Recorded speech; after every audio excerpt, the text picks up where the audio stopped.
To those of you who have attended events at the University of Johannesburg before, you may have noticed that it's the very first time that I am starting a gathering with the Basmala.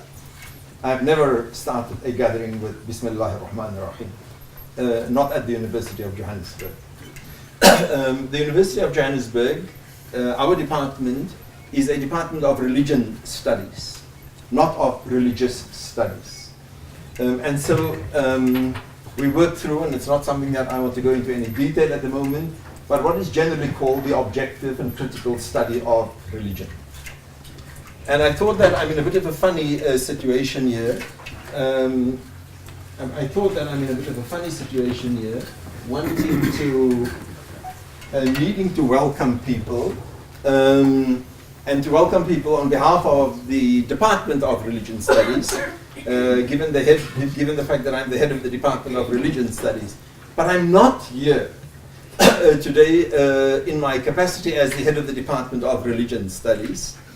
I'm even not here as an academic scholar of the Qur'an.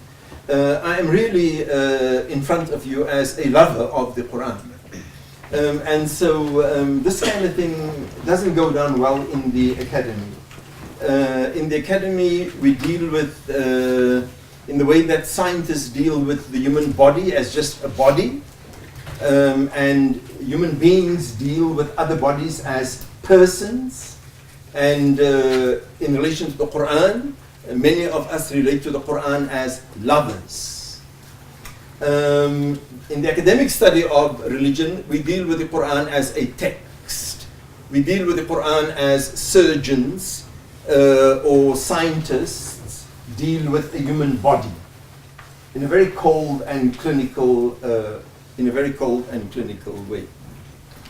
So if there are any of you who, I doubt it, but if there are any of you who come from the academic fraternity and who think that I'm not doing my job as an academic, you are more than happy to watch me doing my thing, in the same way that we as academics often go into communities and watch other people do their thing without becoming part of those people.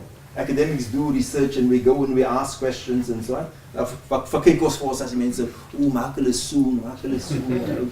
and then you write up all these things and right. So if there are any of my colleagues, I can't spot any, just think that I'm one of those people that you'll be watching. Right. Before we are going to go any further, I'm going to ask Qari Ali Sulaiman from Masjid al-Islam to read for us 3 small sections from the Qur'an. He may read them in different qiraat as he chooses, that deals directly with the Qur'an. Shukran, and once again, thank you very much for coming. فليتفضل. أعوذ بالله من الشيطان الرجيم.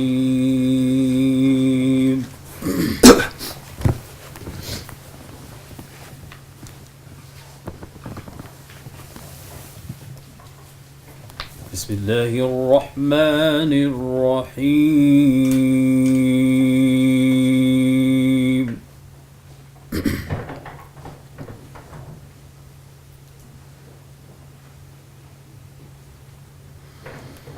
لو أنزلنا هذا القرآن على جبل لرأيته خاشعا متصدعا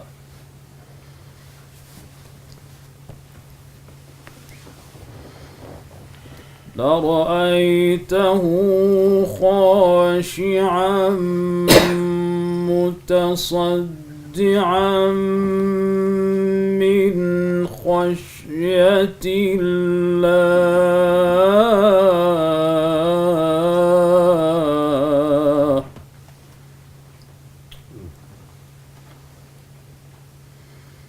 وتلك الأمثال نضربها للناس لعلهم يتفكرون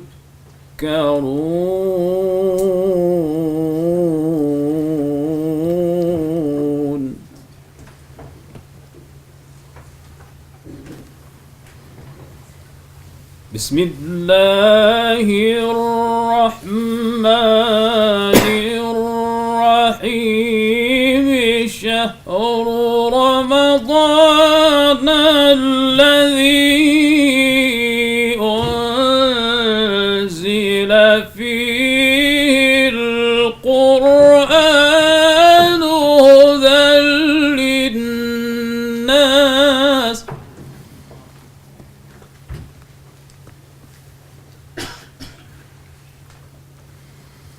هدى للناس وبينات من الهدى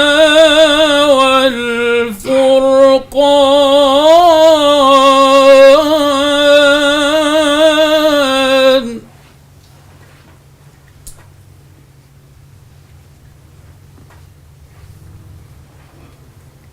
فمن شهد منكم الشهر فليصم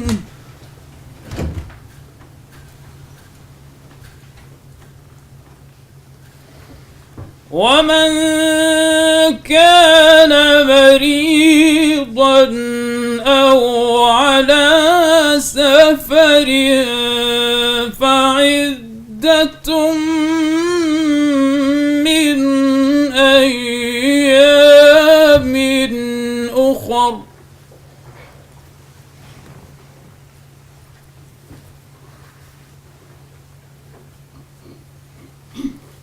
يريد الله بكم اليسر ولا يريد بكم العسر ولتكملوا العدة ولتكبروا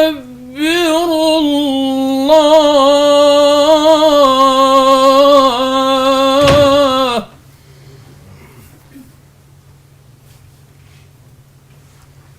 ولتكبروا الله على ما هداكم ولعلكم تشكرون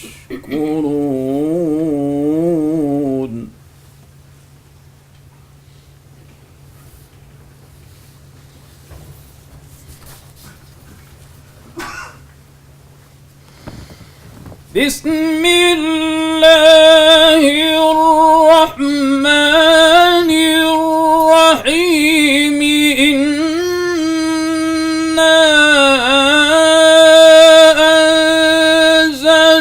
أنزلناه في ليلة القدر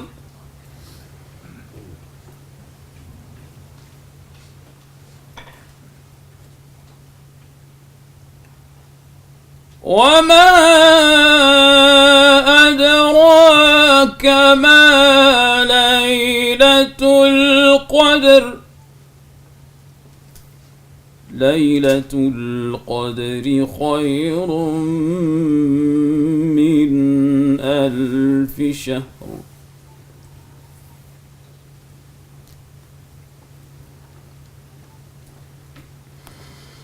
إنا أنزلناه في ليلة القدر وما أدراك ما ليلة القدر ليلة القدر خير من 1000 شهر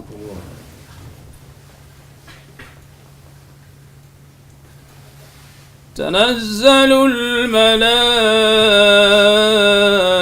الملائكة والروح فيها بإذن ربهم من كل أمر سلام هي حتى مطلع الفجر صدق الله العظيم.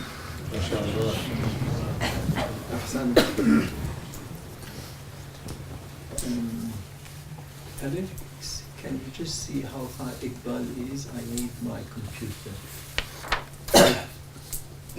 A quote from the Michael Sells text while we're waiting to set this up. The streets of the noisy, bustling city were strangely quiet. Yet the cafes were crowded with people clustered around televisions. For special events, the death of a great figure, an important soccer game, one might expect to find people on cafes following the event on television. What had drawn people from the streets into the cafes today was the appearance of one of Egypt's popular Qur'an reciters. When I returned to the hotel, the lobby was filled with men, some of them Egyptian Christians, watching and listening to the televised recitation with intense interest. It captures some of what the Qur'an does to capture the imagination of the believers.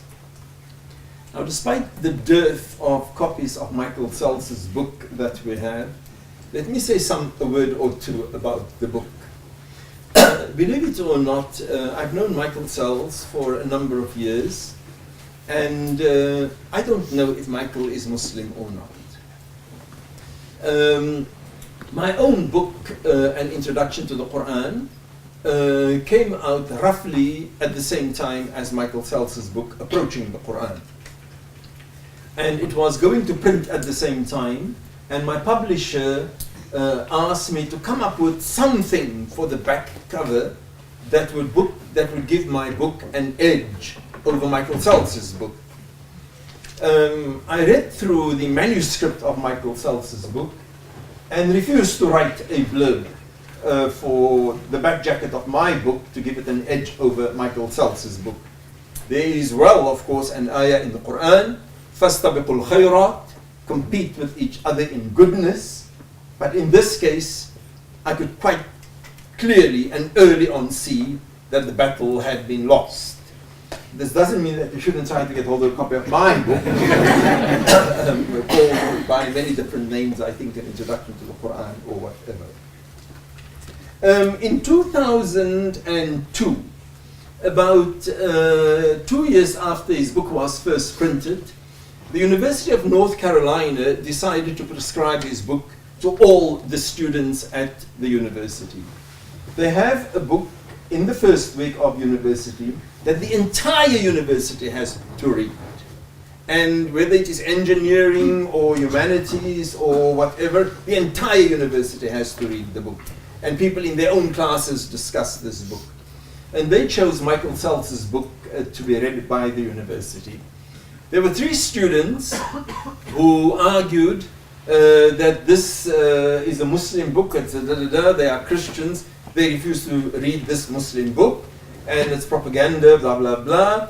And they took the matter to court.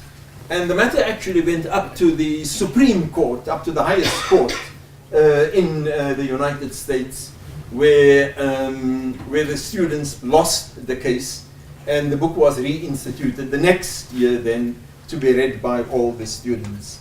So it's been, I've used the book every Ramadan with some people in government who gather, and we read through it in different texts and kind of, I will study the Quran kind of thing.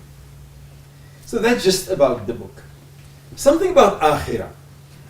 The theme for today, or for our program here, is approaching the Quran, justice and Akhirah in the shorter Meccan suras. I'm not going to say much about Akhirah at the moment, but Akhirah occupies a strange place in the imagination of Muslims. Certainly in the imagination of the contemporary Muslim. At a childhood level, it's something that we threaten children with. It's something that we reward children with. Do me a favor, my darling. can you go to the shop for me? Allah will give you a chair in Jannah.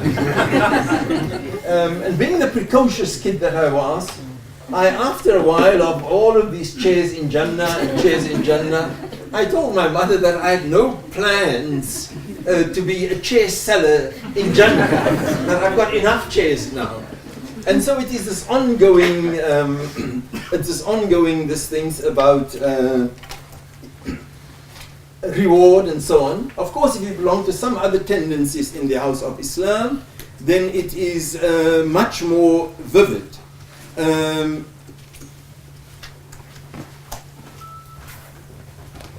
It is much more vivid. Maulana Umar Palanpuri in the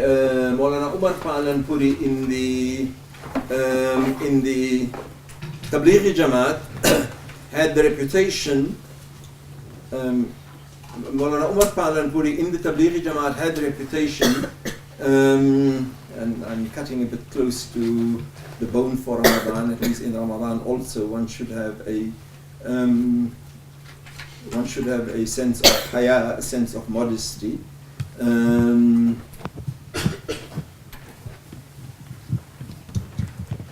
Aslam, how do we remove all the other clutter? Oh, are you looking for this? How do we remove all the other clutter around it? I'll continue talking while do I know? No, I don't. But there is Aslam, there is somebody for Andre. Okay. But for the modernist imagination, so we go to janazas, then we hear the talqeen, and then when the إِذَا جَاءَكَ الْمَلَكُ, when the malaika comes to you and he asks you man rasuluk or ma dinuk or man nabiyuk, and then you say this and then you say this, and then of course there are stories about if you leave 40 steps, the last person take 40 steps away from the grave, then the questioning of the qabr will start. And I've always wondered, what if some person refuses to leave the grave? What will happen then? But generally, the ideas of akhirah, the idea of the life to come, is one that the modern Muslim imagination prefers to suspend. We say we believe. We say we believe, but very few of us have, and I'm not talking about if you really believe in akhirah, you wouldn't do this, you wouldn't do that. I'm not talking about that.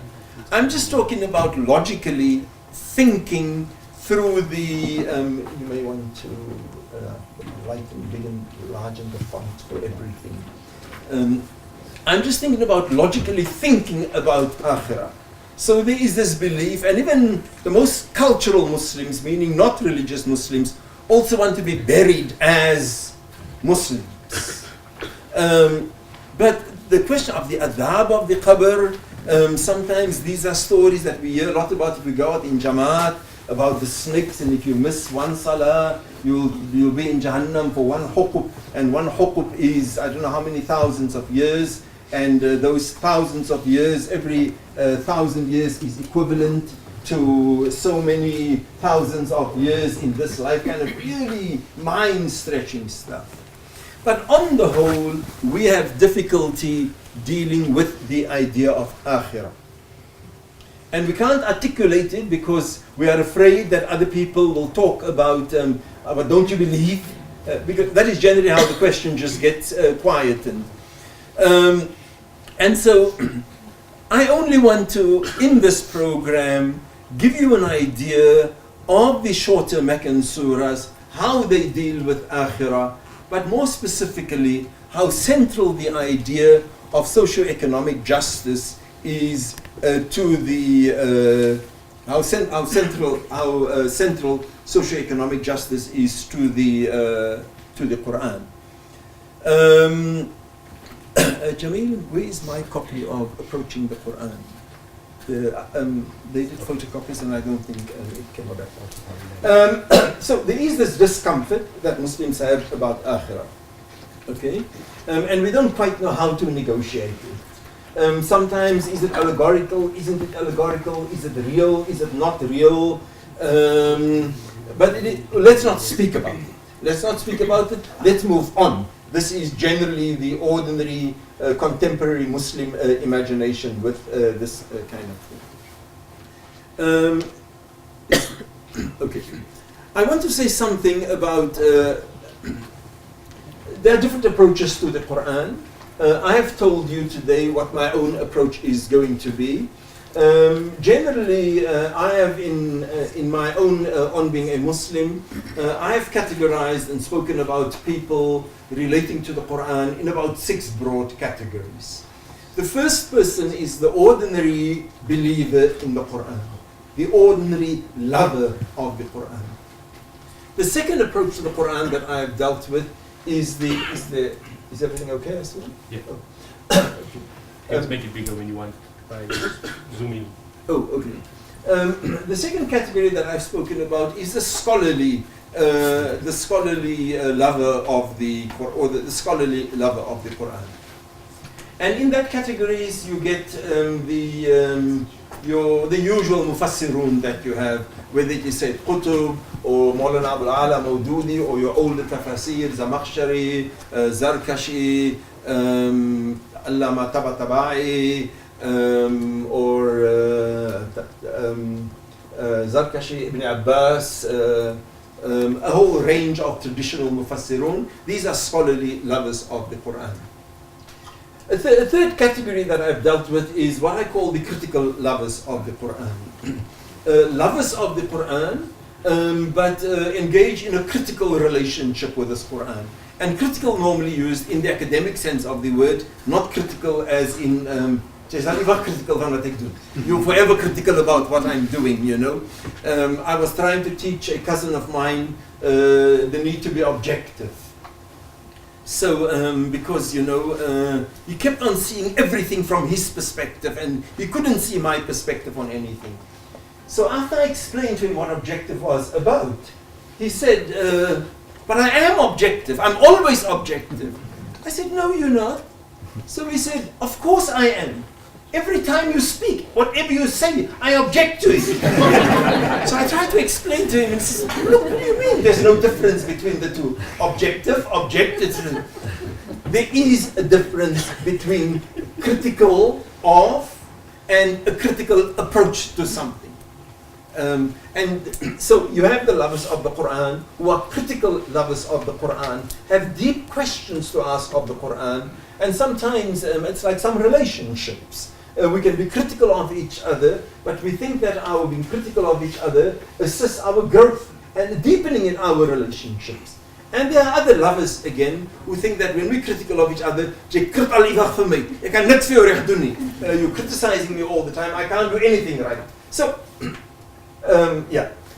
And then you get another group of scholars, not Muslims, who are friends of the lovers. You get the Karen Armstrongs, you get the Kenneth Cragg is most famous amongst them, other people like John Esposito. They're friends of the lovers, friends of the Muslims, and because they're friends of the lovers, they have a wonderful approach to the beloved also. Sometimes a bit forced because if I have a fallout with the wife, then the husband and I won't be able to be friends anymore. Something akin to that.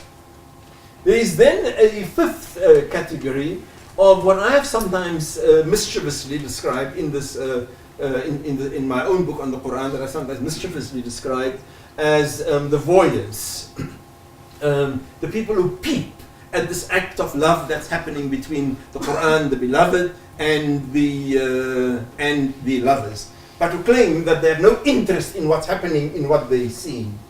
There's been a range of very critical, we generally refer to it as revisionist scholarship of the Quran, where they reject all the Muslim premises of the Quran. The whole idea, for example, that the Quran even emerged in Mecca. It emerged somewhere else. The whole idea that sometimes even that there was a man called Muhammad. All of that is rejected. And with very, very serious and scholarly work, it's not simply that these are the enemies of Islam. Very, very serious and scholarly work. And there hasn't been any significant, I think, Muslim rebuttals of the work done by these revisionists. And then at the end of my circle, I should have had my circle here, at the end of my circle, I have another crowd called the polemicists, people who use the work of these serious scholars, mostly on the internet, to attack the Muslims.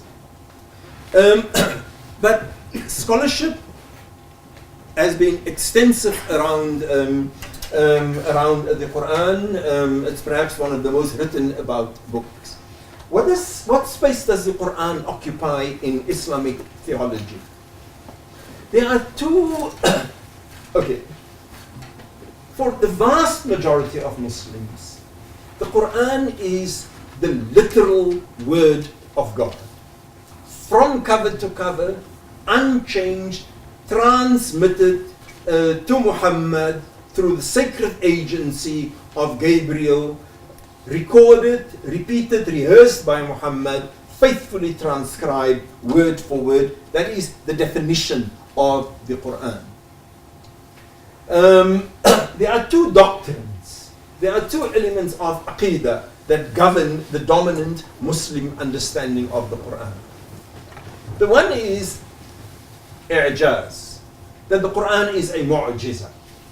This is based on the idea that all the other prophets of God had miracles that came unto them, and that the miracle of this person, Muhammad, is the Qur'an. Really based on the fact that that Muhammad, according to Muslim literature, there are different versions of this, was ummi, that Muhammad could not read or write. Other versions say that ummi literally means that he was a non-Jew. Tabari has written that Muhammad could read, but could not read well. But the miracle of the Qur'an is located for Muslims in the idea that the Qur'an is inimitable.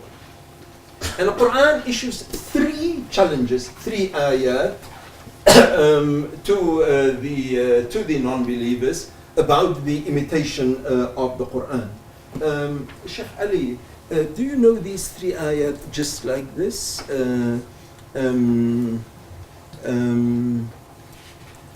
Sorry, I know them, but I wasn't preparing for them. وَإِن كُنْتُمْ فِي رَيْبٍ مِّمَّا نَزَّلْنَا عَلَيْهِ فَأْتُوا بِصُورَةٍ مِّن مِثْلِهِ. Oh, can you read that ayah for us, please? No, no problem.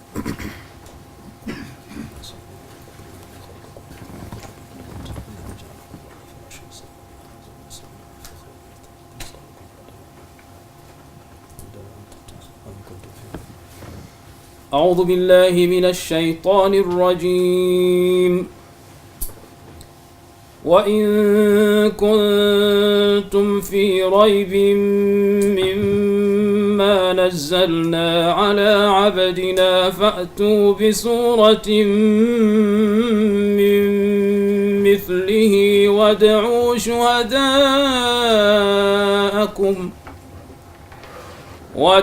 شهداءكم من دون الله إن كنتم صادقين فإن لم تفعلوا ولن تفعلوا فاتقوا النار التي وقودها الناس والحجارة أعدت للكافرين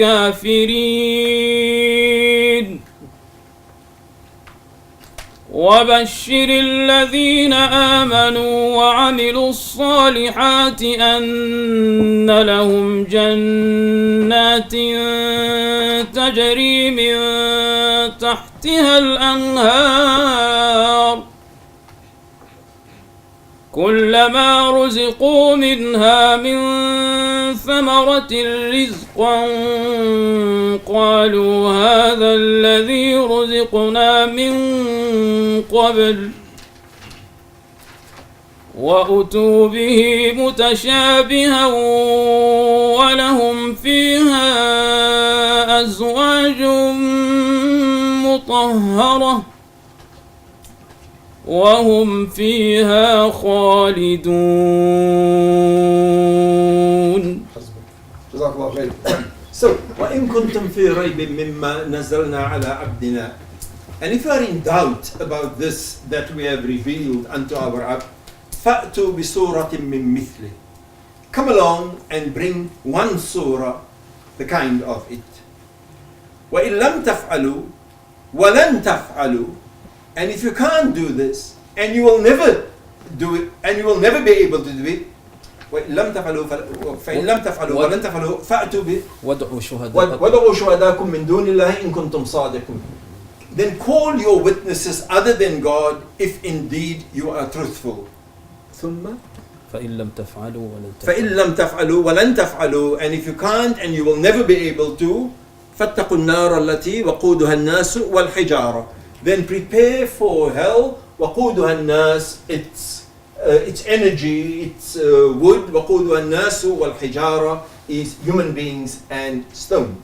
So this then is the challenge that the Qur'an issues. And in another two ayat, the Qur'an issues the challenge of bringing 10 ayat of this kind. And in another ayah of the Qur'an issues the challenge of bringing a surah.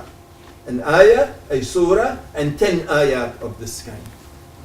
Now there's lots of difference about whether there was a complete inability to do this, whether the Qur'an was just inherently incapable of being imitated, or some of the mutakallimun, some of the scholars say that through an act of sarfa, through an act of deflection, that people were incapacitated when they did try to do so. There were several attempts, by the way, to actually imitate this, and none of them have actually existed. So that is the one idea that governs Muslim understanding of the Qur'an, that the Qur'an is an inimitable miracle of God. The other idea, the other doctrine that dominates Muslim understanding of the Qur'an is that the Qur'an is qadim, that the Qur'an is ancient. It's a very long debate around this. But to cut a long story short, that the Qur'an is uncreated, that the Qur'an is, in comparison to, say, Christian theology, the Qur'an is begotten, not created. Jim, pull that chair around and make yourself comfortable. In Christian theology, as people think about Jesus Christ, begotten, not created. There were long debates in the Muslim world and about this, and one of the tensest period, Imam Ahmad ibn Hanbal had actually spent a number of years in jail because he refused to recant on this. Basically, the story goes like this: that earlier on there wasn't any debate on the nature of the Quran. Is the Quran created or is the Quran uncreated? And then as kalam, scholastic theology started emerging and so on, the question arose around qada and qadr, predestination and so on, and I don't really want to go into this. But then the question arose, if the Quran had existed all the time before human beings were created, what about, say, Abi Lahab? When the Quran says, Tabbat yada Abi Lahab, may the hands of Abi Lahab be cursed. So Abi Lahab and his hands and all his a'mal as-sayyi'ah were created before the time. And that conflicted with the notion of the justice of God. So those kinds of debates correctly. Imam Ahmad ibn Hanbal's position is a very interesting idea of how this debate shifted, and I must be careful that I've written extensively about this. I'm kind of very knowledgeable about some of these things, and so I must be careful to not really go into it. Imam Ahmad ibn Hanbal's position in the beginning was that it is bid'ah to speak about this. That the Sahaba and the Prophet had never spoken about this, so we shouldn't speak about this, whether the Quran is created or uncreated. The Mu'tazila, generally known as the rationalists in Islam, they were in governance at the moment, and this was in about 833, in the year 833. The Mu'tazili insisted, they were rationalists, they insisted that the idea of the Quran being created before human beings were created conflicts with the idea of justice. as I told you from this example of Abi Lahab, a conflict with the idea of justice. And so no, the Qur'an had to be created. The Mu'tazili were in government, and the Mu'tazili demanded that everybody that worked for the state, all civil servants, all the imams, everybody had to, it's like, you had to pronounce and you had to declare that the Qur'an is created, that the Qur'an was created. Imam Ahmad ibn Hanbal refused to declare that the Qur'an was created, and he was imprisoned and tortured. He didn't give up. He insisted that it was a bid'ah. But the mihna, this trial or this test, this examination that lasted for about 3 years, that the Mu'tazilis unleashed on the Ummah, it was so intense. It was so intense that when the mihna came to an end, now you can see how the one extremist position demanding that everybody must say that the Qur'an is created, how this extremist position led to another extremist position. And the other extremist position that then emerged was, first it was an intermediate position, that the Qur'an is laysa bi makhluqin, that the Qur'an is not created. That was, so there was, the Qur'an is makhluq, it is created, and then there was an intermediate position, laysa bi makhluqin, it is not created. It may sound like an opposite position, but it was a bit of an intermediate position. After the mihna, a third position emerged, that the Qur'an is qadim. So the new rulers, the Ash'arites, who took over after the Mu'tazilites, after Ma'mun died in 1833, when the Ash'arites came to power, they reinforced the old dogma.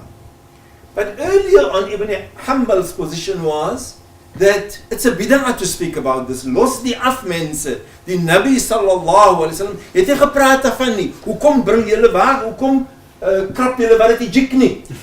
This is the expression, why scratch where it's not itching? Moenie krap daar waar dit jik nie. This was Ahmad ibn Hanbal's position. The imprisonment and the torture experience led him to change his position so much so that this, what I'm about to tell you now, came out as his position. That the Qur'an is not, he moved away from the middle position, that the Qur'an is غير مخلوق, that the Qur'an is uncreated. Instead he arrived at a position that the Qur'an is qadim, that the Qur'an is uncreated. Qadim, you know, it's one of the sifat of Allah, qadim, literally meaning ancient, but in this particular case meaning pre-existent. If there's any way people can push to the front, we would appreciate it. If there's any way that you can make space anywhere. There are people right outside.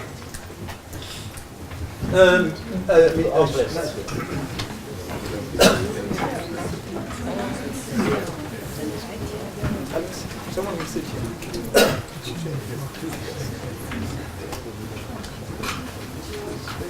The tables here. That was a sensible move.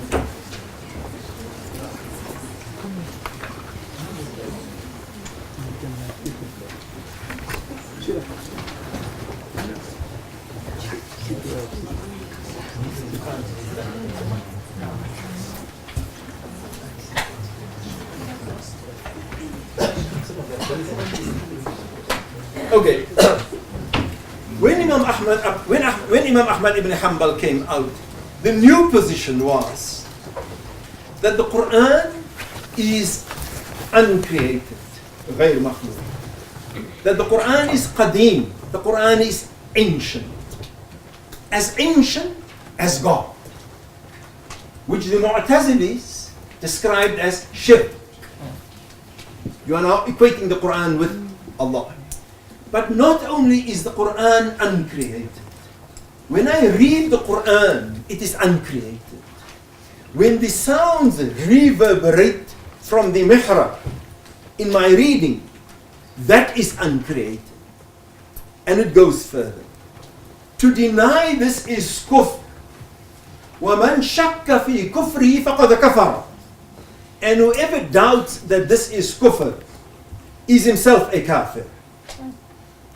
And so you can see how this mihna, this imposition, and the torture that the Mu'tazilis, the rationalists, were also fascist in some ways, but they had inflicted on the ummah, how it led to an opposite reaction on the part of the ummah. And today, the dominant aqidah amongst the Muslims is indeed the aqidah held by the Ash'aris, that the Qur'an is uncreated, that the Qur'an is qadim, and that even the sounds that emerges from the things of that people, that this is part of the uncreated Qur'an. But these ideas weren't always uncontested. There were a few other views. And it's controversial views, but I nevertheless think people should have it. There was, for example, and this is in traditional Muslim sources, there was, for example, in Imam Jalaluddin Asyuti has written in his Al-Itqan fi Ulum al-Quran, that other copies that some of the Sahaba had, Abdullah ibn Mas'ud radiallahu anhu, for example, his recension of the Quran, his copy of the Quran, that did not contain the two of the quls, two of the mu'awwadatayn at the end, that recension had in fact lasted for about 200 years. There is the idea amongst the Mu'tazilis that Surah Yusuf wasn't really a part of the Quran, that Surah Yusuf was a silly love story that crept into the Quran. There was the idea, an idea that is now receding and dying out, that among the Ja'faris or among the Ahl Bayt or the Shias, that the Quran that is in vogue amongst the Muslims is only part of the real Quran. And that the coming of the Mahdi will bring the rest of the Quran. Now Sunni Muslims have caricatured this idea, and it's quite a sophisticated idea. It's not nearly as horrific as what the Sunni Muslims make it out to be. I was, for example, taught in madrasa by Maulana Badi'u Zaman, Allahu Yarhamhu, that the Shias believe that Sayyidina Aisha's goat ate 10 para, 10 ajza, 10 juz of the Quran up, and that's why we left with only 30 today. And even then, I was in madrasa, so it doesn't make me a very bright kid. But even then, I imagined how on earth did the goat succeed in knowing to read exactly 10, you know, and to stop eating at 10, and then we ended up with 30. I could never quite figure that out. But there is this idea that there is another more complete Quran that will come with the Mahdi when the Mahdi arrives. But until then, this is what we have. This idea, by the way, is not very different from some of the ideas amongst the Ahl Sunnah wal Jama'ah, that the Quran speaks about وَعِنْدَهُ أُمُّ الْكِتَابِ, that with God rests the mother of the book.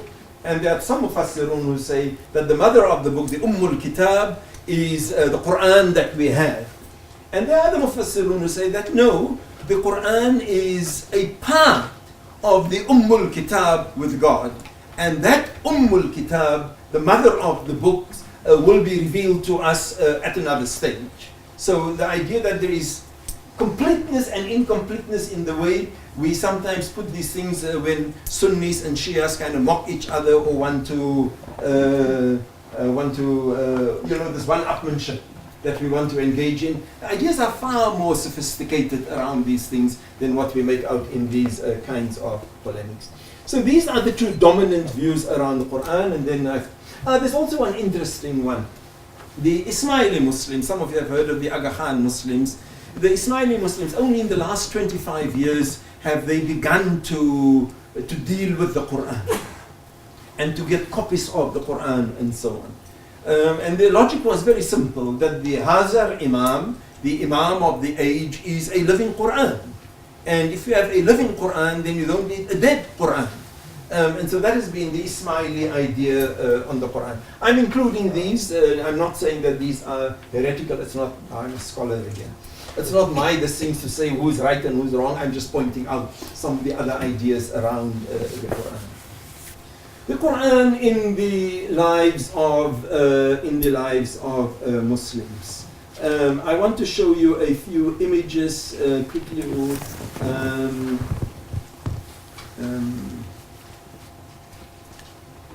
that's under documents. Mercifully. Mensen is bij je nieuwsgierig, wat gaan audio's op computer? Just a few images on how the Quran features in our lives. They're not in the great order. This is at a janaza in Bosnia, people reading the Quran, reading the Fatiha. Some very unusual images, but anyway. Right. This series is got ways of how people have appropriated the Quran. Typical, this was at a protest rally. فَإِنَّ حِزْبَ اللَّهِ هُمُ الْغَالِبُونَ Hizbullah slogan, how a verse from the Quran forms the name of an organization. Later on we come to another organization, more controversial than this. And a Quranic, this thing's right on the top, that isn't the party of God. Indeed, the party of God, they are the ones who will overcome. So this is Hezbollah's statement. And there's a church at the background, a Coptic church in Cairo, and an anti-Christian demonstration. So here the Quran used as a weapon in an anti-Christian demonstration. This is, what is his name? Ralph Emerson, I think. Ralph Emerson. An American congressman. Actually, I'll take a quick break and tell you why I'm so annoyed with this man. I went to deliver the Malcolm X Memorial Lecture at the university in the United States. And it was like a big thing, and so on, and I paid a huge amount to deliver this very prestigious Malcolm X Memorial Lecture. So he came to attend the lecture also.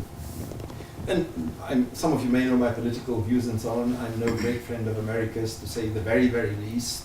To say the very, very least.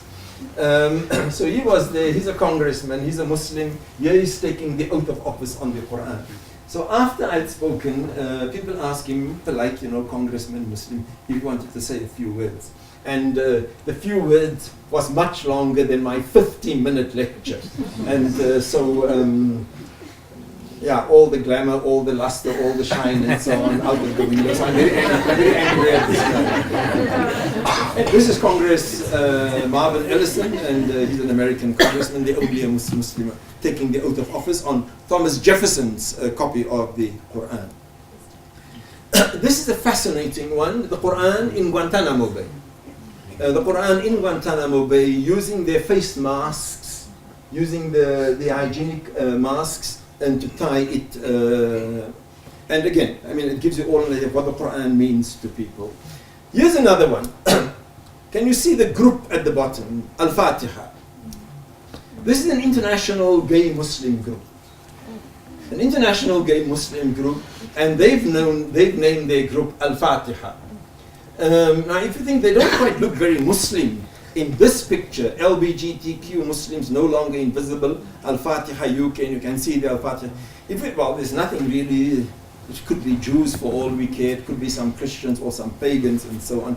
Here is the leader of Here is the leader of Al-Fatiha. There we go. I had forgotten his name now. And then there is a more banal, ordinary, this thing's how we relate it to the Quran. Because the Quran, because of Muslim positions towards art and so on, we have resorted to using the Quran as our primary form of art. So here's some examples of how the Quran appears in that. The first one was a more traditional one. There's a more contemporary form of calligraphy, another ancient one. Lots of kind of figures like this. This is a mosque. And the decorations of masajid is very common with this. And this is something that all of us are familiar with. The learning of the Quran in many, many villages. I speak earlier on about one scholar. He was a Christian guy. He was a priest, in fact, but he was a hafiz of the Qur'an. The only form of knowledge that he could get in the village was the Qur'an. So in many, many parts of the Muslim world, you started very, very early, as indeed has been the case with many of us, until the nursery schools interrupted that. So you send your kids off to nursery schools before that. Before your kids went to proper schools, you send them off to some appa or to some muallim or something like that.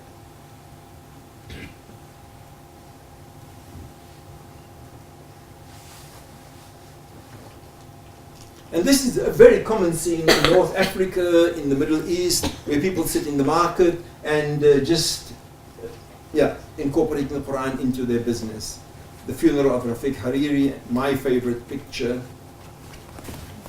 The experience that many of us had gone through, and some of us with dreadful memories, never again. A woman reading in Indonesia, and there we're back to that.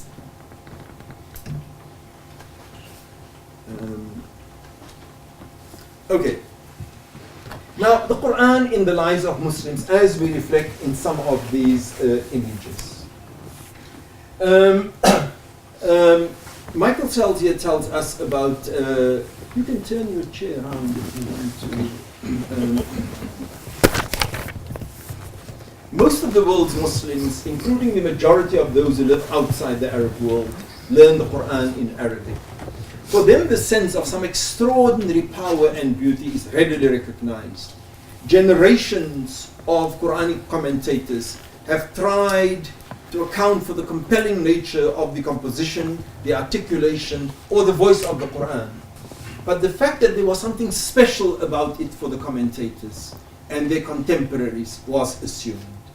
It was apparent from the love of people for the Quranic voice, from the intertwining of the Quranic allusion and rhythms to the fabric of art, literature, and music, from the way the Quran is recited at great occasions and the most humble circumstances of daily life, and from the devotion of people put into learning to recite it correctly in Arabic, the sound of the Quranic recitation can move people to tears. You all know the story of Omar, who was on his way to beat up his sister for having converted to Islam, and then heard the sounds of Surah Maryam emerging, wept and cried, and then asked to be taken to Muhammad. So this is the Quran that we have. All of us know this, wrapped up in a specially stitched bag, your Surat Saki. Not only it, not only that, but anything leading to it. The tipai, the little thing that you have in the mosque, is sacred. The wrapping around the Quran is sacred. Anything relating to it becomes sacred. There I tell the story about the kindergartens and so on. For many Muslims, as I said, the Quran is the maktab, the madrasa, is the first entry point into any education. From the kitchen, mothers, you want to put more barakah in the food, you're worried, will there be enough or not? There's a certain surah from the Quran that you read. In Pakistan, the Balochistan Communist Party opened their annual general meetings with the tilawat of the Quran. In Cape Town, you celebrate the 25th anniversary jubilee of your rugby club with the tilawat of the Quran. I showed you now this Muslim homosexual organization, Al-Fatiha, using it. Memorized in small parts by virtually all Muslims, recited in the daily prayers, rehearsed at funerals, memorial rituals, chanted right from the beginning. You enter the world, you're leaving the world, you're sick, you're dying, you're exiting the world. In Dubai, you get a remission on your prison sentence for every 30th part that you have memorized. You can get off a month's prison sentence. An immediate end can be brought to many, many arguments. It says, yeah, ma Allah say, yeah, ma the Quran. As soon as somebody says, ma the Quran say, hands up. Hands up, it's over. So virtually every Muslim home is adorned with some verses from it. It's a means of beautifying your home on the one hand and protecting it. and the inhabitants seldom knowing the meaning of the framed piece of calligraphy. I walked into a house in some town one day, and I found an Urdu love couplet, very, very sexy, amorous, and so on, framed and so on, and these were Malay people, didn't understand the word, it looked like Arabic and so on, so it must be sacred. Many of you may have had the experience where you go to Mecca, and your first instinct is you want to pick up whether it is a comic or whether it is a newspaper, you first pick it up because it is Arabic. We remember the experience as children. When you carry the Qur'an, you run, you play, you drop the Qur'an, and you quickly pick it up, and you kiss the Qur'an, because from the moment that it dropped to the moment that you picked it up to kiss it, in that moment, possibly God's punishment could have descended on you. So it's a fast move that you make to pick the Qur'an up and to kiss it. Here is a quote from a quote that two students had written about. A couple of boys started joking in a language that I could not quite place. After a few minutes of play, Tim stops and asks the boy what language he speaks. He responded, I speak Bengali, English and Muslim. Tim and I exchanged glances and he says laughingly, I didn't know Muslim was a language.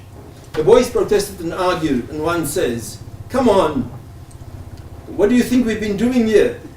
And then another boy comes up and pushes him and says, hey, no, wait, we're not learning Muslim, we're learning Arabic. Remember? They all smile and agree. And then another boy of 5 says, it's Arabic.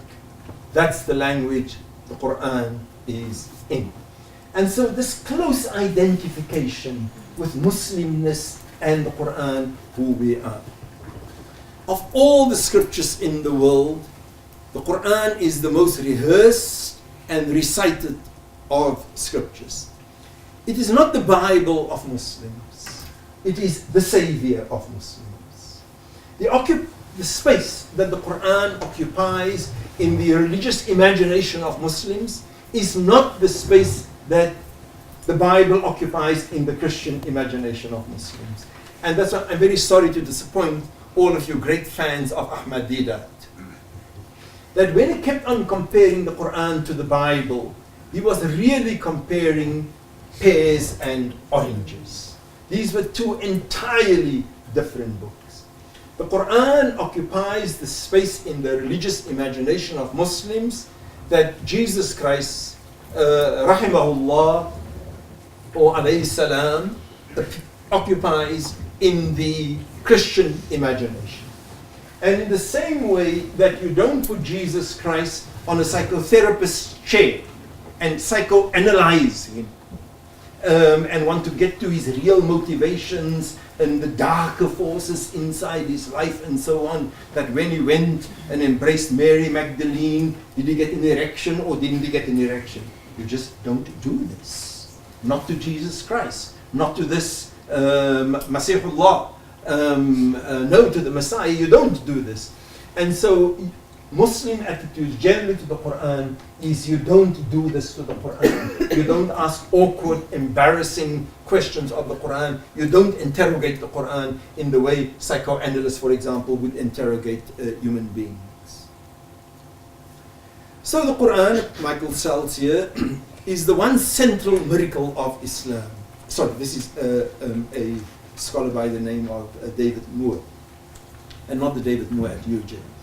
It is the one central miracle of Islam, and the miracle of the divine word is actualized again and again, not in visual and material form, but verbally in recitation.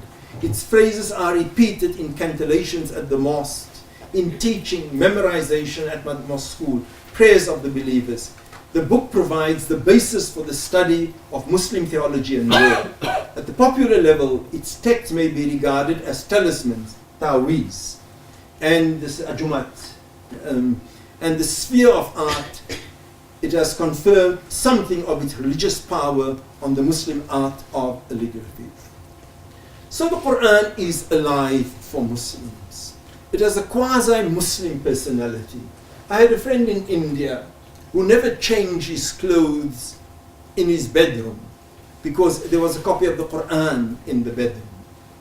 The Qur'an, Muslims believe, when I said it's our savior, in the way that Christians talk about Jesus Christ as a savior. The Quran, Muslims believe, will intercede for us, it watches over us, will intercede with God for us on the Day of Judgment. Mahmoud Ayyub, getting old now, although the Quran has taken on the form of and character of human speech, it remains in essence a celestial archetype free from the limitations of human sounds and letters. And so this book intersects the human plane of existence on the one hand and the transcendent word of God on the other. It is a quasi-human personality.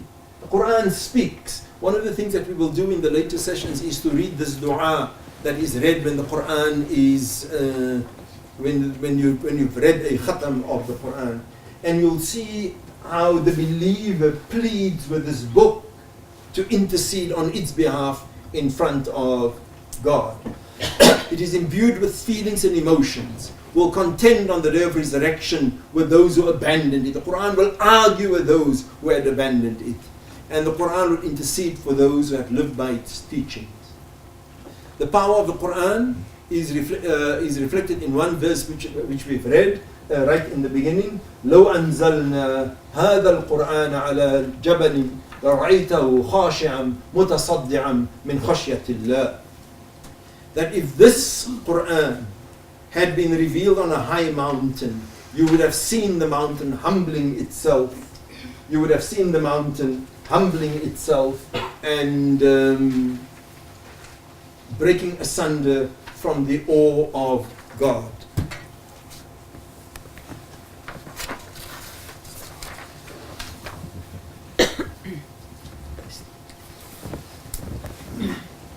أعوذ بالله من الشيطان الرجيم لو أنزلنا هذا القرآن على جبل لرأيته خاشعا متصدعا من خشية الله وتلك الأمثال نضربها للناس لعلهم يتفكرون.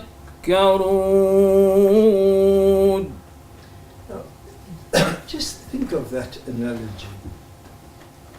Just the idea that if this Quran had been revealed upon a mountain, you would have seen it humbling itself.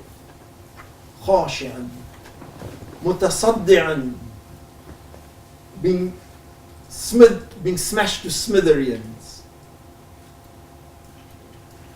خاشعا متصدعا من خشية الله, in trembling at the presence of God. وتلك الأمثال نضربها للناس لعلهم يتفكرون. And these are the analogies that we present to people in order that they may ponder. So passages from the Quran used as ta'weez, verses from the Quran, this that we put in the cars, Bismillahi majraha wa mursaha inna rabbi laghafurur rahim, the dua that Nabi Nuh alayhi salam was supposed to have read, we put it in the car, part of covering us, covering our backs. This you find stuck on the windscreens, Chicago, Jakarta, all over the world. Palatial mansions in Muslim countries. Many of these mansions acquired probably through ill-begotten gains. هذا من فضل ربي. This is from the blessings of my sustainer. Stuck on the gates or the walls to ward off any ill intention, be it robbery or envy, or to divert any suggestion that the owner's wealth is ill-begotten. As for the inhabitants, they believe that the protection is offered by pasting a few verses known as Ayatul Kursi on the front door. Muslim tradition has it that on the Prophet's way back from Taif, this heart-rendering story that many of us have heard about how he was pelted with stones and people refusing to listen to him, so much so that the blood clogged to his feet. When he returned from Taif, made this deep soul mournful prayer to God in the midst of this physical assault. He paused to engage in the nawafil of the night, and a group of jinns came to him. Deeply moved, they went off as firm believers in the Qur'an.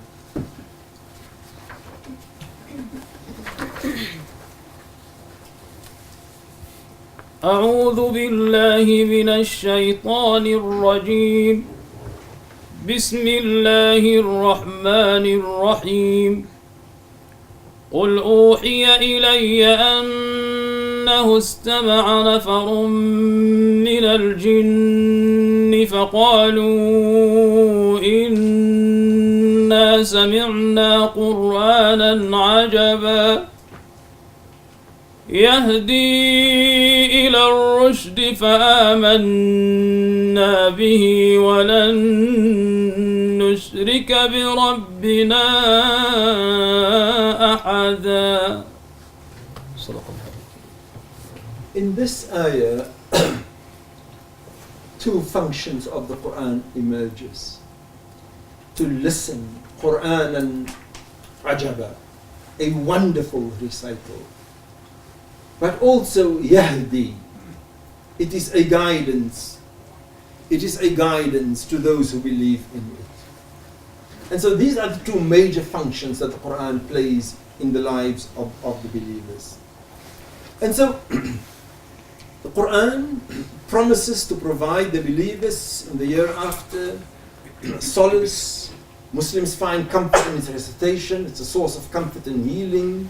I said this about the bedsides and so on. It's when people read the Qur'an, Yasin, as people are dying and exiting from this world, it's as if we be assured it's okay, you can go, God is with you. The Qur'an itself describes itself as a source of mercy and of faith.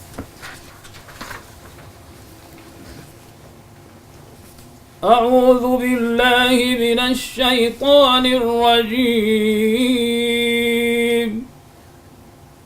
وننزل من القرآن ما هو شفاء ورحمة للمؤمنين ولا يزيد الظالمين إلا خسارا. صدق الله. There are two elements to this ayah. And this is something that I will, when we come to the Meccan suras in detail from next week, we'll start touching on them today. You'll see that this is a dominant theme of the way in which I look at the Meccan suras. That the Qur'an is shifa wa rahmah. And لو سمحتني هل تستطيع أن أقرأ مرة ثانية من فضلك؟ وننزل من القرآن ما هو شفاء ورحمة للمؤمنين ولا يزيد الظالمين إلا خسارا. وَلَا يَزِيدُ الظَّالِمِينَ إِلَّا خَسَارًا. So on the one hand, شِفَاءُ وَرَحْمَةٌ لِلْمُؤْمِنِينَ وَلَا يَزِيدُ الظَّالِمِينَ إِلَّا خَسَارًا. But for those who persist in wrongdoing, and zalim is often also translated as the oppressors, وَلَا يَزِيدُ الظَّالِمِينَ إِلَّا خَسَارًا, that nothing increases for them except loss, except further loss. So often we embrace only the cuddly parts of the Qur'an, and we ignore the fact that the Qur'an has decidedly uncuddly parts. So this is a typical example of this, that there is shifa'u wa rahmah, this on the one hand. But it is not only shifa and rahmah. There is also khasara. How the khasara is brought on, that is another story. But it's not only the believer who engages in the Qur'an. A hadith Qudsi tells us that Allah Himself read Surahs Taha and Yasin, 1,000 years before he created the universe. And when the angels heard the Qur'an being recited, they said, "Blessed is the community to which it will be sent. Blessed are the minds which it will bear, and blessed are the tongues that will utter it." For many a believer, there cannot conceivably be a greater activity than that which God's self engages in. There are a number of other hadith, for example, that attest to this. On the Day of Judgment, it will be said to a person devoted to the Qur'an, go on reciting the Qur'an and continue ascending levels of paradise and reciting in the slow manner that you had been reading in your worldly life. Your final abode will be where you reach at the time of the last verse of your recitation. And so, the oral dimensions of the Qur'an, here in this next section, when the Prophet had read from, read this from Surah An-Nisa, and he came to this particular ayah, he started weeping uncontrollably, and then told Abdullah ibn Mas'ud that he should stop. أعوذ بالله من الشيطان الرجيم فكيف إذا جئنا من كل أمة بشهيد وجئنا بك على هؤلاء شهيدا. How then will the sinners fare on the Day of Judgment, when we shall bring forward witnesses from within every community and bring you as a witness against them? So this was the Prophet lamenting, fearing, dreading, trembling the fact that he would testify against his community. And then he said, Hasbuk. So the Qur'an as an oral discourse. The Qur'an as something to listen to. The Qur'an as something to read. It's found in the very word Qur'an itself, qarana, to read. So you have the Qur'an, and then the book that we have, we generally refer to it as a mushaf. This is, although I know in common Muslim language, they say, bring me a copy of the Qur'an, where's a copy of the... But you always say a copy of the Qur'an. It's not the Qur'an. It is a mushaf, it's a copy of the Qur'an, a mushaf. The Qur'an itself is the oral reading of the Qur'an. Okay, let's now talk about approaching the Qur'an. We're getting closer to... It's a forbidding text. It's not an easy text. It's not a text that you just carry around with you. You get into a certain state of mind. You take wudu. The general belief is menstruating women must abstain from touching the Qur'an. So there are all these barriers to the Qur'an at some level. The whole idea, very common in traditional scholarship, that you need to be an expert in 14 languages to know or to be able to speak about the Qur'an, and they outline all these long lists of that you must know before you can read the Qur'an to yourself. The idea that the ulama have the monopoly of interpreting the Qur'an, this is a quote from the Majlis, that the ulama were specifically created for the task of explaining the Qur'an. The Majlis writes, ignoring these early mufassirun is the path to dalal and batil, leading to the ultimate destruction of iman. This on the one hand, so it's non-Muslims. It's the other story that I told you. If we drop the Qur'an, then you'll probably drop dead if you don't pick it up immediately. And at the same time, the Qur'an is an immensely accessible document for believers. You see a dog coming on. Is it a dangerous dog? Is it not a dangerous dog? Your heart starts giving an extra beat. Or somebody behind you and you're not sure, safe, or you start reading from the Qur'an. The Qur'an will save you from a dangerous dog, a dangerous guy behind you. It will save you from the fire of hell. Or in the story that I'm about to tell you, possibly from an earthquake. So Salimani, trade unionist, later on becomes a parliamentarian, but this was before he became a somebody. Lives in Bonteville, one of the townships in Cape Town. Sali is sick, lying in bed. Guy visits him. This is in 1969. A guy visits Sali and watches Sali. How are you, Faz? You okay? Sali begins to shake. The house, the walls begin to shake. And this guy thinks, yay, wat skit Sali? Wat skit die huise van die Bonteville? Of is it just the house of Bonteville shaking? Is Sali shaking? Or is what is... And then the stuff starts falling from the wall. And then the house really shakes. And the whole area shakes.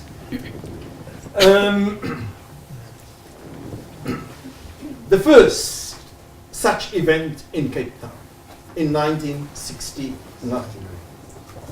Buildings collapsed, streets opened, and so on. By the way, it was the day Imam Abdullah Harun Marhoum was murdered by the security police the day before that. So it was the day Imam Harun was buried. So rumor had it that Imam Harun had started an underground movement. But to come back to Salih. So Salih says, yay! This other guy says, yay! What is this? What is this? So Salih says, yay! It's an earthquake! So the guy shouts, what will they do? What must I do? When Muslims are in trouble, what do? Salih says, yay, bacha, bacha! Yani, utlu min al-Qur'an, read from the Qur'an. So the guy says, what will they bacha? What should I read? This is also, when I saw the dog coming in, and I got so afraid, and then to bacha al-Fatikin. And then I read everything that I knew. So Salih told him, bacha al-Fatikin. And then he started, alif, ba, ta. And so, but who knows? The next day the newspapers reported that it was only an earth tremor. It wasn't an earthquake. How do we know that it wasn't the barakah of the alif ba ta ta that you guys were all mocking now? How do you know that it wasn't the barakah of the alif ba ta ta that saved us from a full-scale earthquake and not just a simple earth tremor? So for Muslims, the message of the Qur'an, so that is how we experience the Qur'an. But other than this experience, there is a silent and a sometimes not so silent contestation over the Qur'an. I have two visiting students staying at my place at the moment. And one of them, Iqbal, often tells me they are doing a 6-week Arabic course.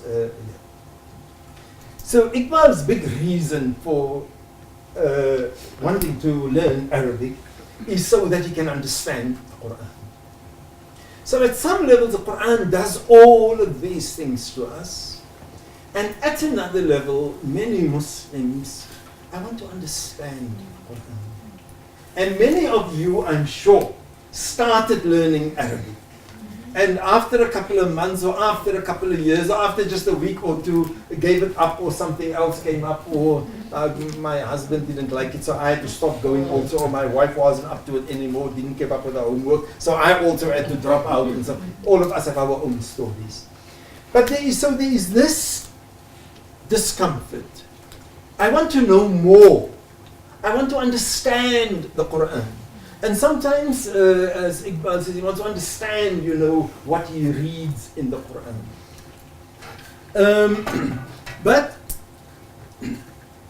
So we have this battle with understanding, okay?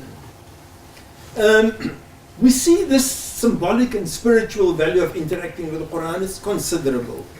But it is not difficult to appreciate the frustration that non-ulama Muslims have, who desire a more intellectual or socially relevant appreciation of the Qur'an. Nasr Hamid Abu Zayd, the great scholar of the Qur'an, was exiled from Egypt because he started dabbling into the literary aspects of the Qur'an. He spoke about the Qur'an as a prison, an ornament for women, an amulet for children, and a display piece hanging on the wall exhibited alongside silver and gold valuables. In Inqilab, who of you remember Inqilab? Who of you remember? One, two, all the oldies. Inqilab was the magazine of the Muslim MSA, of the Muslim Students Association. There in Inqilab. What would you say if someone got a doctor's prescription and hung it around his neck after wrapping it in a piece of cloth or washed it in water and drank it? Saying this is what we have done to the Qur'an. And the Qur'an ought to be, this is a prescription. This is hudan. It's hidayah. You look at it, you go to the pharmacy and you implement it. You don't do this kind of thing. Of course, the writer didn't understand other stuff that's connected to all of this. The hegemony of doctors, the corruption in the pharmaceutical industry, the doctors and their collusion with it, the whole idea that there is only one medical system in the world and alternative medicines and so on has no space in people's imagination. If it ain't made in Germany or New York and so on, it counts for nothing. Sorry, Dr. Munshi, I don't want to drag you into this. But, so, doctor gives prescription. It's exactly the same thing. You go to the Maulana gives fatwa, but now it's part of a larger thing that philosophers like Ivan Illich, the professionalization of human life. So, Islam is a Qur'an belt. I need to just jump because we are going to be running out of time. So the Qur'an, these are a number of words that the Qur'an uses for itself. From the literal meaning, qarana, to string together, and Qur'an, a reading, it is clear that the word Qur'an is not always used by the Qur'an in the concrete sense of a scripture as it is understood commonly. It refers to a revealed oral discourse, unfolded as part of God's response to the requirement of society over a period of 23 years. Only towards the end of this process is the Qur'an uses the word Al-Qur'an in the sense which Muslim currently uses it, as a book. So the word Qur'an has two distinct senses. First, portions of revelation, and second, the entire book. And the twin meanings of the Qur'an, as a collection and as a book, we will see later on. It makes for fascinating differences on the nature of revelation, the collection of revelation, and divine responses to earthly events. To come to Makkah and to just briefly talking about the introduction to the Meccan suras. In understanding the Meccan suras, in fact, in understanding the Quran, the question of context is very, very important. Now, there is this huge debate, not very public, but in academic, in scholarly circles, and it's often seen as a text versus context debate. So, traditional Muslims will often say, yeah, maar wat sê die Quran?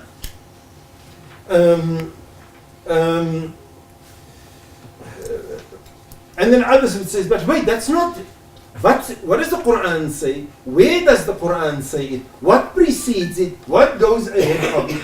What was the occasion of the revelation? And so the context of the Quran, you need to understand before you can actually understand the Quran. So here we are in Makkah. The Quran is revealed inside Makkah, and there are a couple of central elements around at least the geography, the topography of Mecca itself.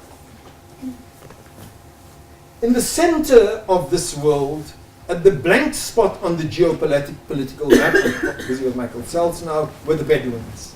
Over centuries, they had developed a way of life adapted to the brutal conditions of the desert. Herded sheep, sparse desert vegetation, forced tribes into continual migration. Even the townsmen of Mecca looked at the Bedouin as the personification of proper Arab values. You will remember that when the Prophet was born, his what do you call his milk mother? His milk mother was a Bedouin, so that he could imbibe the authentic Arab culture. At the time that Muhammad, so new forms of transport were being invented, new uses of the camel were invented, new saddles were invented. People could now transport much more larger amounts of quantities of goods for trades and so on. So trade was now bustling. So there was this revolution that occurred in Mecca, and that lasted for a period of about 100 years. So this technological revolution, a new kind of packing for the camel, went along with a cultural and linguistic revolution. The audience to which the Prophet recited was an audience that was finely honed, scrutinizing tastes in the history of expressive speech. This love for language had been associated, of course, with the kahins, the shu'ara, the poets, and when Muhammad first came, he was, of course, identified with all of this. A Quranic and he was accused of being a poet, he was accused of being a sorcerer, people who use words as magic.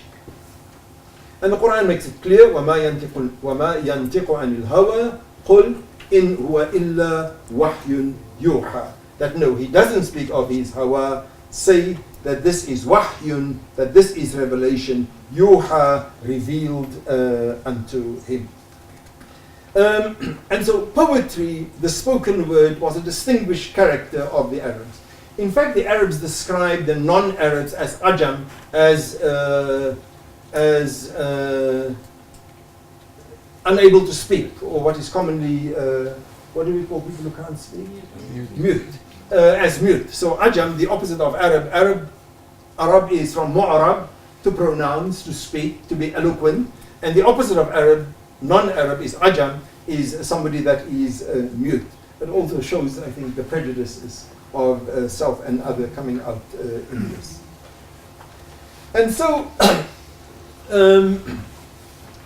there were qasa'id, that was the dominant form of Arabic poetry.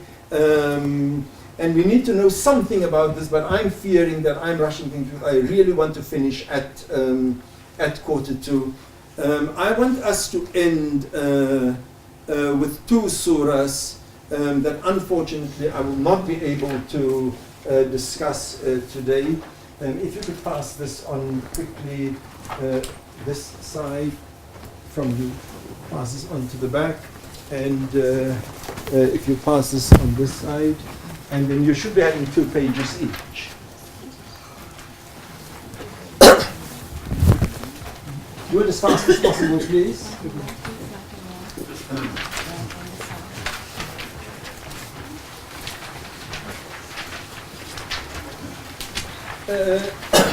I want us to listen to these 2 shorter Meccan suras. It will take us about 5 minutes, and then we will knock off at 10 to 1.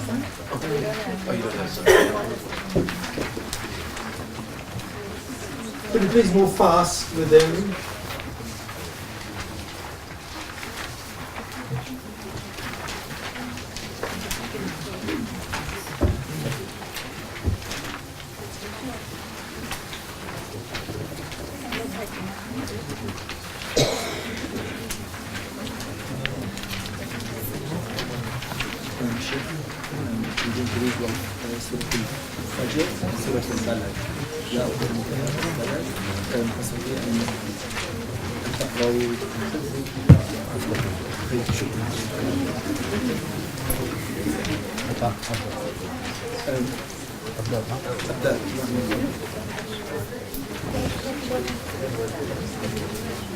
أعوذ بالله من الشيطان الرجيم. بسم الله الرحمن الرحيم. والفجر وليال عشر والشفع والوتر والليل إذا يسر هل في ذلك قسم لذي حجر ألم تر كيف فعل ربك بعاد إرم ذات العماد التي لم يخلق مثلها في البلاد وثمود الذين جابوا الصخر بالواد وفرعون ذي الأوتاد الذين طغوا في البلاد فأكثروا فيها الفساد فصب عليهم ربك سوط عذاب إن ربك لبالمرصاد فأما الإنسان إذا ما ابتلاه ربه فأكرمه ونعمه فيقول ربي أكرمن وأما إذا ما ابتلاه فقدر عليه رزقه فيقول ربي أهانن كلا بل لا تكرمون اليتيم ولا تحاضون على طعام المسكين وتأكلون التراث أكلا لما وتحبون المال حبا جما كلا إذا دكت الأرض دكا دكا وجاء ربك والملك صفا صفا وجيء يومئذ بجهنم يومئذ يتذكر الإنسان وأنى له الذكرى يقول يا ليتني قدمت لحياتي فيومئذ لا يعذب عذابه أحد ولا يوثق وثاقه أحد يا أيتها النفس المطمئنة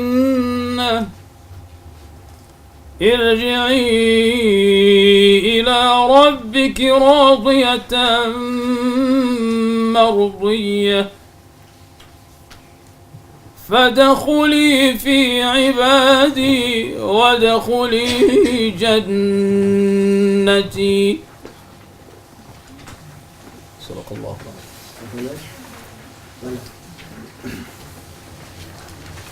بسم الله الرحمن الرحيم.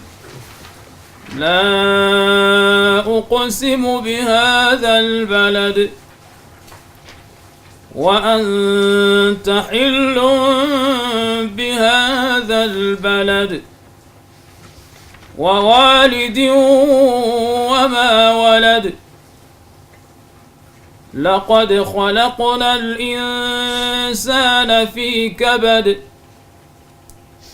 أيحسب أن لن يقدر عليه أحد ألم نجعل له عينين ولسانا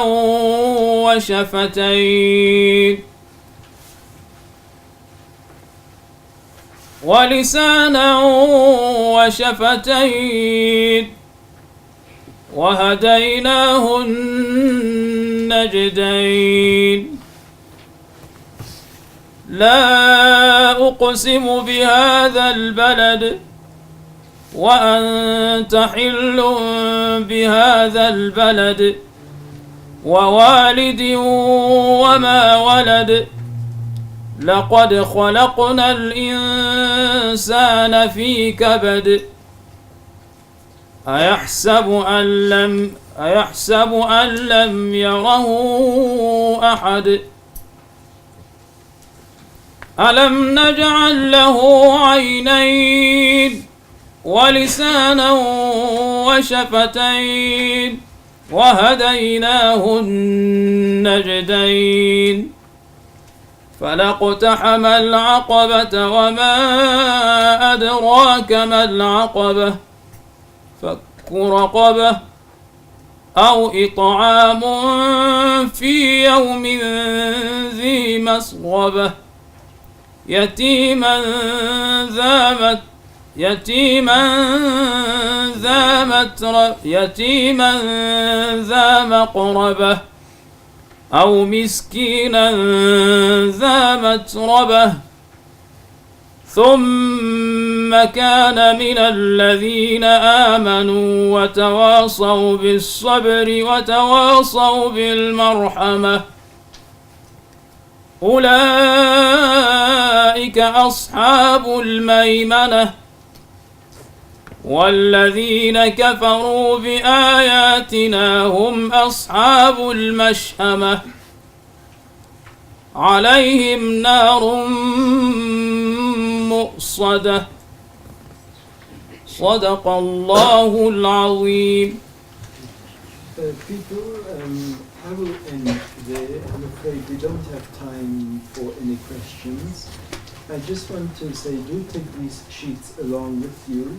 And if you get the time to read through it in Arabic and the English texts, just see how carefully, how beautifully God's love and His anger is intertwined with His caring for those who are on the margins. How the وَهَدَيْنَاهُ النَّجْدَيْنِ, and we've shown humankind two paths. وَهَدَيْنَاهُ النَّجْدَيْنِ فَلَقَتَحَمَ الْأَقَبَةِ, and few are those who take the aqaba, the difficult one. وَمَا أَدْرَاكَ مَا الْأَقَبَةِ, and what will convey unto you what the aqaba is. فَكُّ رَقَبَةٍ, to free a neck. فَكُّ رَقَبَةٍ أَوْ إِطْعَامٌ فِي يَوْمٍ ذِي مَسْغَبَةٍ, or to feed on a miserable day. أو يتيما ذا مقربة, or a family member, an orphan that is in your family. So as you look at it, try to spend a little bit of time reflecting on it and see how closely the idea of akhirah is intertwined with God's obsession with those who live on the edges of society, those who are poor and those who are oppressed. The Meccan suras generally are seen as dealing with three themes: with risala, the coming of the prophet, or the affirmation of the prophet's prophethood, with tawheed, the unicity of God, and the idea of accountability to God. Two, three other elements are very, very significant in there, and I'll finish with that. The idea of the final moment, we will deal at length with that akhirah, and the idea that there is no hiding place for human beings. You can't hide from yourself, you can hide from other people, you can't run from yourself, and above all, there is no running away, there is no hiding place from God, and of course the affirmation of the oneness of God, and you'll see these themes coming out in these texts. We will examine them more closely next week.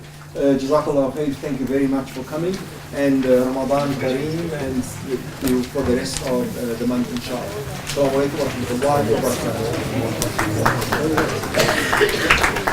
barakatuh.